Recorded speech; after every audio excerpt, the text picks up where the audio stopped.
नमस्कार, स्वागत है आपका YouTube चैनल छत्तीसगढ़ टुडे में। आज है 29 अप्रैल 2022 और आज हम आज के महत्वपूर्ण छत्तीसगढ़ करंट अफेयर प्रश्नों को हल करेंगे। तो चलिए शुरू करते हैं। हमारा पहला प्रश्न है, छत्तीसगढ़ के इंदिरा गांधी कृषि विश्वविद्यालय और किस भारतीय रिसर्च सेंटर के सहयोग से सुगंधित धान की नवीन म्यूटेंट किस्में विकसित की गई हैं? इसका राइट आंसर है option B, Bhabha Atomic Research Centre Trombay Mumbai के सहयोग से। छत्तीसगढ़ के इंदिरा गांधी कृषि विश्वविद्यालय द्वारा भारतीय atomic Research Centre Trombay Mumbai के सहयोग से सुगंधित धान की नवीन म्यूटेंट किस्में विकसित की गई हैं। इसमें धान की 5 म्यूटेंट किस्में शामिल हैं। ट्राम्बे छत्तीसगढ़ दुबराज म्यूटेंट 1, विक्रम TCR, छत्तीसगढ़ जवा फूल म्यूटेंट, ट्राम्बे छत्तीसगढ़ विष्णुभोग म्यूटेंट तथा ट्राम्बे छत्तीसगढ़ सोनागाठी। बता दें कि छत्तीसगढ़ के विभिन्न हिस्सों में धान की हजारों परंपरागत किस्में पाई जाती हैं, जो कि अपनी सुगंध, औषधीय गुणों तथा अन्य विशिष्ट गुणों के कारण प्रसिद्ध है। इंदिरा गांधी कृषि विश्वविद्यालय द्वारा धान की ऐसी 23,250 परंपरागत किस्मों के जनन द्रव्य का संकलन किया है।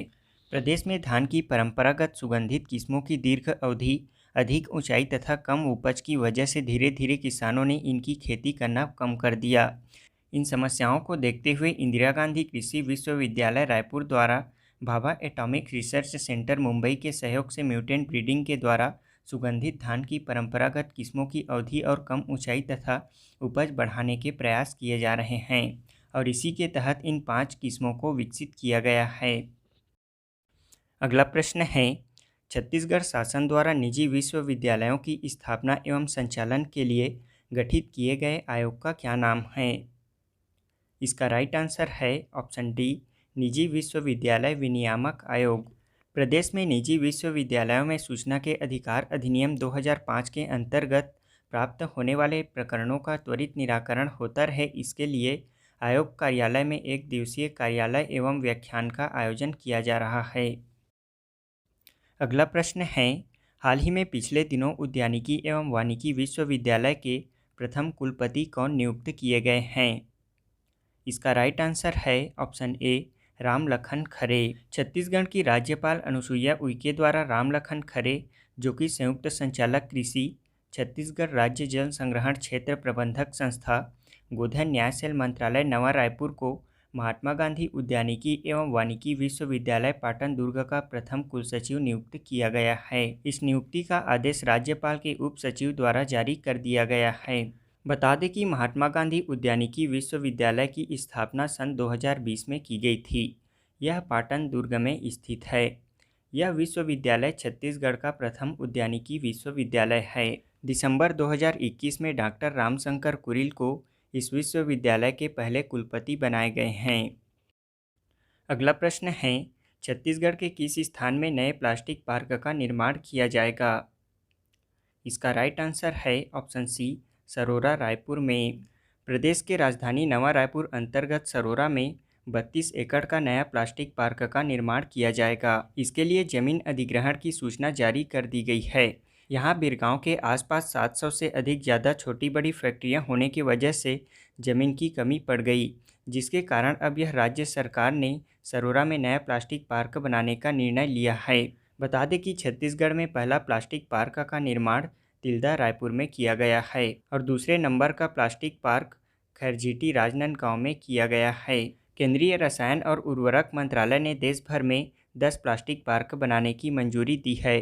इन पार्कों का निर्माण वर्ष 2019 से प्रारंभ किया गया है और इसी प्लास्टिक पार्क योजना के तहत इन पार्कों का निर्माण किया जा रहा है। इन प्लास्टिक पार्कों का निर्माण छत्तीसगढ़ के अलावा मध्य प्रदेश, तमिलनाडु, असम, उड़ीसा, उत्तराखंड और झारखंड में बनाए जा रहे हैं। अगला प्रश्न है, हाल ही में मुख्यमंत्री भूपेश बघेल द्वारा रेल इंडस्ट्रियल पार्क का लोकार्पण कहाँ किया गया?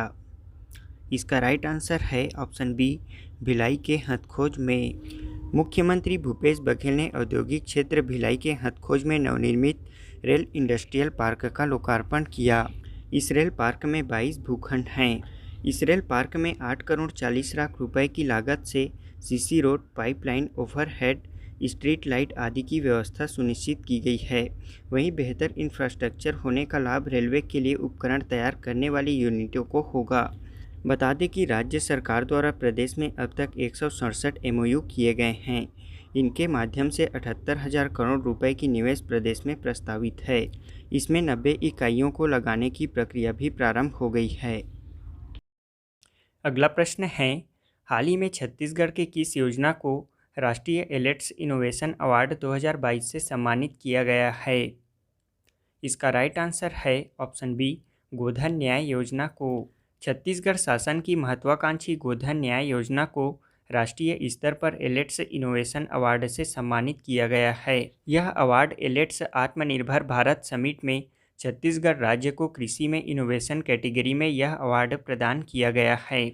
बता दें कि इससे पहले भी गोधन न्याय योजना को पर्यावरण संरक्षण और सतत विकास में उत्कृष्ट योगदान के लिए स्कॉच गोल्ड अवार्ड मिल चुका है। यह अवार्ड स्कॉच ग्रुप द्वारा मार्च 2021 में नई दिल्ली में प्रदान किया गया। इस योजना की शुरुआत 20 जुलाई 2020 को हरेली पर्व के अवसर पर की गई थी। छत्तीसगढ़ के राजनांदगांव, डोंगरगढ़, महासमुंद और बागबाहरा को किस रेल मंडल में शामिल किया जाएगा? इसका राइट आंसर है ऑप्शन बी, रायपुर रेल मंडल में।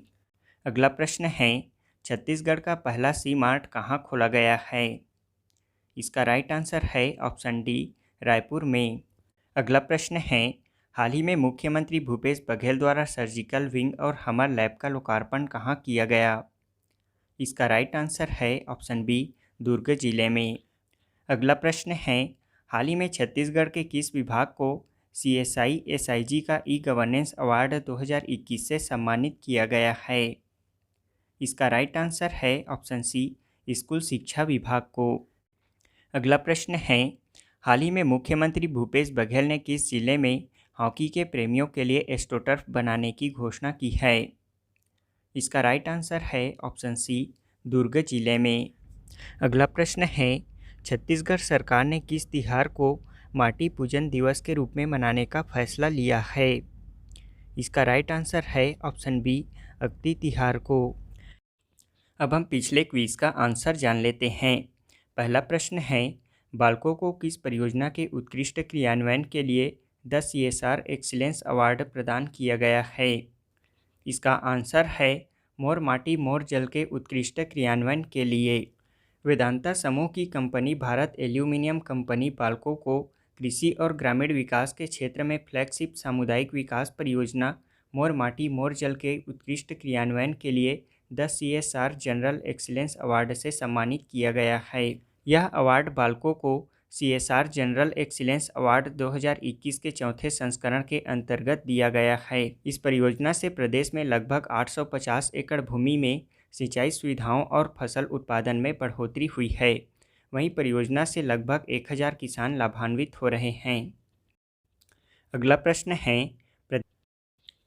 प्रश्न है, ऑस्ट्रेलियन ओपन 2022 का खिताब महिला एवं पुरुष वर्ग में किसने जीता है? इसका आंसर है ऑस्ट्रेलियन ओपन 2022 का खिताब पुरुष वर्ग एकल में राफेल नडाल ने तथा महिला वर्ग में एश्ले बार्टी ने जीता है। अगला प्रश्न है, महिला एशिया कप हॉकी 2022 में भारत ने किस देश को हराकर कांस्य पदक जीता है? इसका आंसर है चीन को। 2022 का महिला हॉकी एशिया कप टूर्नामेंट में भारत ने चीन को 2-0 से हराकर कांस्य पदक जीता है। 2022 का महिला हॉकी एशिया कप का 10वां संस्करण था। इसमें फाइनल में जापान ने दक्षिण कोरिया को 4-2 से हराया। यह जनवरी 2022 में मस्कट, ओमान में आयोजित किया गया था। पहला प्रश्न है, प्रोजेक्ट उन्नति के तहत प्रदेश के कितने मनरेगा श्रमिकों को नई दिल्ली में सम्मानित किया गया है? दूसरा प्रश्न है, छत्तीसगढ़ में आदिवासियों पर दर्ज प्रकरण की वापसी के लिए किसकी अध्यक्षता में समिति का गठन किया गया है? तीसरा प्रश्न है, Hindustan petroleum corporation limited HPCL के नए अध्यक्ष और MD कौन नियुक्त किए गए हैं? चौथा प्रश्न है, भारत सरकार के मुख्य आर्थिक सलाहकार कौन नियुक्त किए गए हैं?